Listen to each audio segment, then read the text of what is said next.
Jadi dia duduk pondok seorang-seorang. Tak boleh. Dia duduk pondok seorang-seorang. Adalah yang lain. Lepas tu hujan lebat.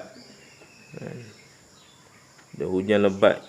Bila hujan lebat yang kuat, tiba-tiba ada seorang perempuan Cina, kita panggil Amoy. Lari singgahlah kat tempat dia tu. Kat pondok dia lah. Lari-lari tak ada tempat tidur. Nampak ada pondok tempat mengaji lah. Nampak ada pondok dia cerah sebab pelita bukan ada lampu. Dia pergi duduk. Kata tumpang duduk sekejap. Tumpang duduk sekejap. Hujan lebat. Duduk situ. Dia kata duduk kat tangga tu hujan lebat. Mari duduk atas ni sikit. Pondok semua ada tangga lah. Tak ada. Naik atas. Duduk kat atas beranda. Kat atas beranda. Pada depan pintu. Dia duduk dalam pondok. Pondok besar mana? Pondok kuat-kuat pun 6 kaki. 6 kaki je dalam pondok. 6 kali 6. Tu standard pondok. Duduk dia tak besar mana. Duduk. Sehebat-hebat pelajar tadi tu pun. Bila datang nafsu. Maknanya dia tak boleh kira orang. Dia tidak boleh kira orang. Nafsu ni dia tak kira siapa. Jadi dia kata, bukan senang orang perempuan nak main pondok. Seumur hidup ni sekali lah. Dia dihasut oleh syaitan. Bila goda dia, zina dengan dia, macam-macam lah. Dalam kepala otak dia. Dia tak tahu nak fikir apa dah. Hati dia pun dah tak kecelaruan. Kalau lelaki tidak ada sifat begitu, maknanya dia bukan lelaki. Tapi lelaki tidak akan, dia akan menjadi kecelaruan dah hatinya bila bersama yang perempuan yang dia tidak kenal. Begitu keadaan-keadaan syaitan ni, dia cara dia macam mana sekalipun nak suruh hasut lah. Di hatinya itu dah tak boleh dah. Bagaimana nak buat? Dia pun terfikir api neraka. Dia kata api neraka pun tak jadi juga.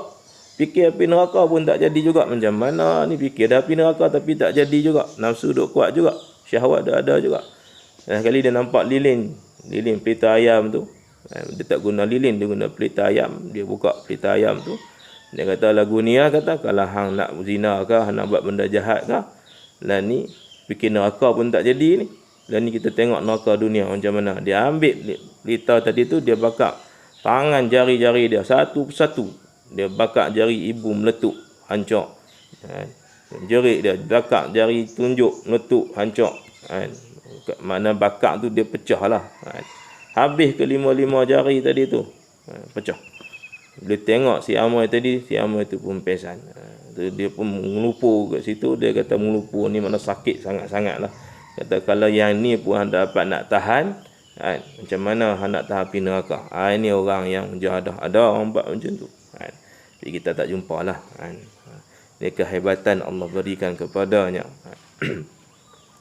Azab dunia memang tidak boleh kita tanggung. Azab akhirat wa na'udzubillah min zalik. Sebab tu sifat takabur tadi ini akan bawa kita kepada kerosakan. Apa dia? Rosak kita di akhirat nanti. Dan bersabda Nabi SAW, pada barang yang menceritakan akan dia daripada Tuhannya yang maha mulia. Hadis sahih daripada riwayat Imam Muslim, Abu Daud, Ibnu Majah. Al-kibriya ridai wal azamatu izari faman naza'ani wahidan minhumal qayyathu fil jahannam wala ubali. Apa maksudnya? Nabi sebut hadis qudsi, ketinggian itu selendangku. Ketinggian itu selendangku. Apa dia ketinggian? Akib, iaitu takabur tadi. Sifat tinggi diri, besar diri ni selendang aku. Kata Allah Subhanahu wa taala, selendang. Itu rida tadi tu. Kibriya'u ridai rida. Tak pakai rida tu.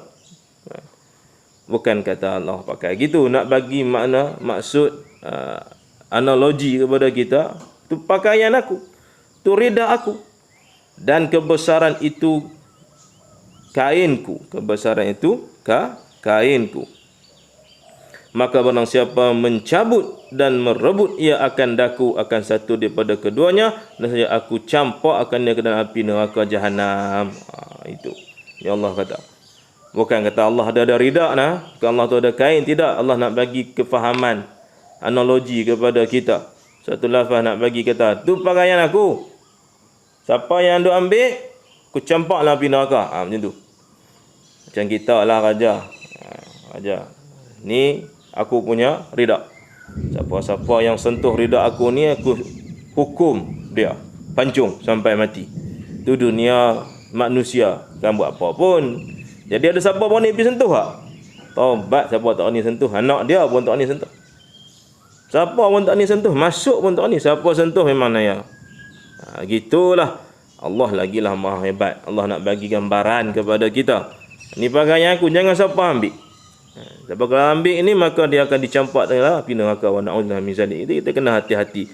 Mana nak menunjukkan benda ni amat dibenci oleh agama, amat Allah larang kita berkelakuan demikian rupa. Dia kena buang sifat takabur ini. Hari ini banyak tak? Banyak. Duk berasa dia hebat. Jadi pimpinan ke atas sana, pimpinan negara berasa lebih bagus. Orang yang nak diangkat oleh Allah ni, Allah tahu siapa yang nak diangkat. Tak tunggu. Kalau Allah kata bukan, bukanlah. Sampai mati pun bukan. Allah tidak akan angkat. Kerana semuanya tempat Allah beri itu atas kehendak dia. Qudrah wa iradah. Bukan atas kehendak manusia. Manusia berkehendak atas kuasa dia, antara mana? Antara tu je lah. Benda-benda yang mungkin tidak akan beri manfaat kepada diri dia pun tak ada manfaat. Untuk ummah pun tidak ada manfaat. Wa na'udzubillah min zalik. Jangan kita ambil sifat ataupun pakaian Allah ini. Dan tiada aku peduli. Allah tak peduli. Allah terus lempak api neraka. Tak peduli langsung. Wa na'udzubillah min zalik. Bermula kibria itu meninggi atas yang lain dengan bahawa melihat ia bagi dirinya kemuliaan atas orang yang lain. Itu kibria. Berasa diri dia mulia daripada orang lain, tinggi daripada orang lain. Siapa yang nak memuliakan kita? Yang muliakan kita hanya Allah Subhanahu wa taala, bukan makhluk. Adapun makhluk ini dia muliakan atas perintah Allah bagi orang yang beriman. Bagi orang kafir, dia nak mencapai satu hajat keinginan dirinya sendiri. Itu saja. Orang yang dimuliakan atas muka bumi ini ada dua. Bagi orang beriman, kerana itu perintah Allah. Suruh kita memuliakan orang-orang yang baik di sisi Allah. Memuliakan para guru, memuliakan pemimpin-pemimpin yang adil. Itu disuruh dengan Islam. Tapi kalau orang-orang yang tidak beriman ataupun orang-orang yang fasik, orang yang munafik, mereka muliakan ini semuanya disebabkan kepentingan diri sendiri. Nak mendapat suatu perkara di atas muka bumi ini. Itu mana merosakkan. Jangan sekali-sekali kita ada sifat ini. Sebab melihat orang lain tu kurang, lemah, kotor, hina. Jangan. Kita tetap hina di sisi Allah semuanya sekali. Bila Allah nak angkat kita mulia, maka Allah muliakan kita. Bagaimana Allah muliakan kita? Allah muliakan kita dengan kita mudah buat amal ibadah. Dengan mudah kita ingat Allah. Tak kira lah bagaimana cara dia ingat Allah. Allah mudahkan kita ni ingat dosa kita, minta ampun. Allah mudahkan kita ini berselawat ataupun apa-apa saja zikir-zikir kebaikan di sisi Allah. Allah mudahkan kita, Allah letakkan kita di tempat yang mulia, Allah letakkan tempat kita yang baik. Ini Allah nak jaga kita. Allah nak muliakan kita. Bukan nak suruh orang mulia. Kalau suruh orang mulia atas pandangan pribadi kita, atas pandangan orang lain, tak ada. Dia tidak akan mencapai. Kerana Allah saja yang maha mengetahui dan maha besar. Dan azimah itu keadaan suatu pada dirinya mulia, lagi sempurna, lagi terkaya. Itu Allah SWT. Maka yang pertama lebih tinggi daripada yang kedua, kerana ia kesudahan bagi yang kedua. Kerana ia dimisalkan yang pertama dengan selendang, dan yang kedua dengan kain yang dipakai di pinggang. Kain ni mana ke tali pinggang tadi itu, pada kain tadi itu. Adalah makna hadis itu bahwasanya keduanya dua sifat yang ketentuan dengan Allah Ta'ala. Dua-dua tu milik Allah Jalla wa'ala. Kain rida yang pakai kat bahu tu milik Allah. Kain yang pakai kat pinggang tu milik Allah. Nak bagi bayangan makna jangan kita ambil. Tiada patut keduanya melainkan bagi Allah Ta'ala. Dua-duanya milik Allah. Mana sifat takabur dan sifat kemuliaan itu milik Allah Jalla wa'ala. bukan milik makhluk yang kita ambil. Maka barang siapa membesar diri, maka seolah-olah ia merebut, ia akan sifat Tuhan seolah-olah. Dia tak boleh ambil pun, tapi nak mengatakan kat sini benda ni terlampau keji dan jahat, seolah-olah macam dia ambil pakaian tu Tuhan. Jangan kita fikir Allah ni berpakaian, tidak, kerana Allah itu wallahu a'lam, tidak ada sifat yang demikian seperti makhluk, tidak bertempat, tidak mukhalafatul lil hawadis, berkhilaf terus dengan makhluk, benda yang diciptakannya, tak ada langsung. Maka patut bahawa dilimparkan akan dia ke dalam api neraka. Kalau ada orang yang bersifat takabur, berasa diri dia mulia, maka Allah akan lemparkan dalam api neraka. Wa na'udzu min zalik. Kerana sabda Nabi SAW, la yadkhulul jannah ahadun fi qablihi misqalu habbatin min khardalin min kibr. Wa na'udzu min zalik. Sikit ya. Tiada masuk ke dalam syurga oleh seseorang yang adalah hatinya sebesar biji sawi daripada membesarkan diri. Biji sawi ni kecil lah. Zaman tu kan, biji sawi ni nampak paling kecil. Lalu Nabi pun bayangkan dengan biji sawi kan. Kalau kita ni maknanya misqal ni benda yang halus sungguh lah. Atom-atom kan. Seperti nuklear yang halus kan. Jadi maknanya ada sebesar biji sawi kecil tu pun, kalau ada sifat takabur, maka dia akan mengheret kita ke dalam api neraka. Allah wa na'udzubillahi min zalik. Tak masuk syurga. Sikit ya. Kalau banyak, Allahu akbar, tak kira lah. Dan seperti adalah membesarkan diri itu kelakuan yang dicela, demikian juga sebaliknya adalah merendah diri. Kelakuan ini amat dicela. Dicela oleh Allah, dicela oleh Nabi, dicela oleh agama. Jadi kita jangan ada, bila sebut cela ni benda yang tak elok, benda yang tak baik. Macam kita nak pergi mandi laut lah. Orang kata bola sana dia punya paluh dia tu dalam, jangan pergi mandi. Kita pergilah Batu Empat, banyak Batu Empat ni. Batu Empat ni ataupun di belakang apa dia Kui Hindu di Bandar Pidi tu, boleh mandi belaka. Tapi ada paluh. Paluh ni apa? Ada sungai kecil. Dalam laut ada sungai. Mudah bahasa lah, kita tak panggil sungai. Paluh ni parik lah. Makna tempat ikan bermain. Pantai, eloknya kan kita nampak. Tiba-tiba dia ada satu parik. Situ tempat ikan bermain. Waktu air nak pasang, ikan mula masuk kat situ. Dia cari makan, dia duduk main gitu. Di situ kita pasang jaring. Jadi kalau orang duk kata mandi sebahagian sini, jangan tampak tak tiang merah tu. Tiang merah tu jangan lepas border sana, sebab tu paluh dalam. Selagi hang tak sempat, dah lah dalam, luah pula. Dia paluh dia macam itu saja. Dalam, lepas tu sini dia tak patah balik. Jadi kata kalau orang cerdik tak ada masalah, dia tenggelam sini, sekejap dia timbul belah sana, singkat balik. Jadi situ je dalam. Tapi belah sana jangan, paluh dia besar dan dalam. Takut orang tak biasa mati. Kebiasaannya mati situ. Ini. Jadi ada border dia, jangan kita pergi situ. Kalau mandi juga nanti akan mati. Tu mana batas-batas. Gitu juga Allah Subhanahu Wa Taala. Ada tempat-tempat yang kita tak boleh nak ambil. Kena buang semua benda-benda itu.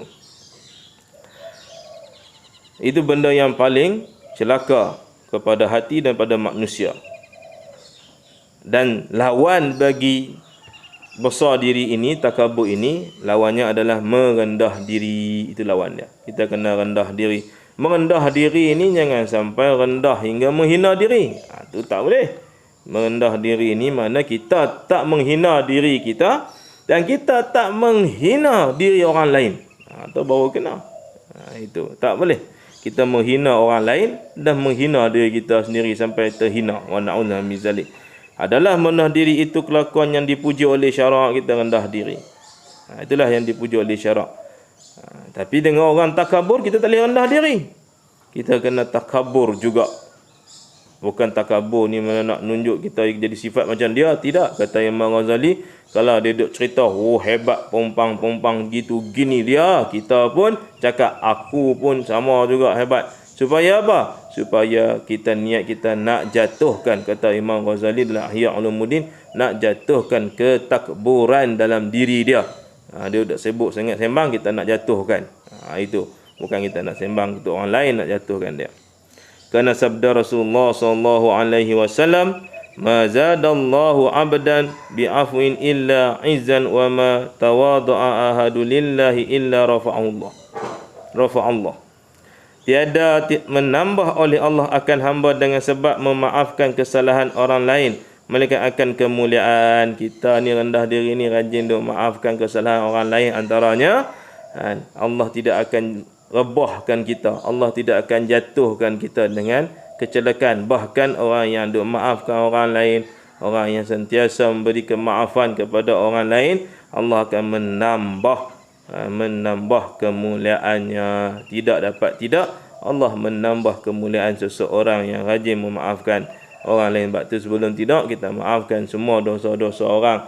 Tak kira lah dia sedar ke, dia tak sedar ke, kita maafkan.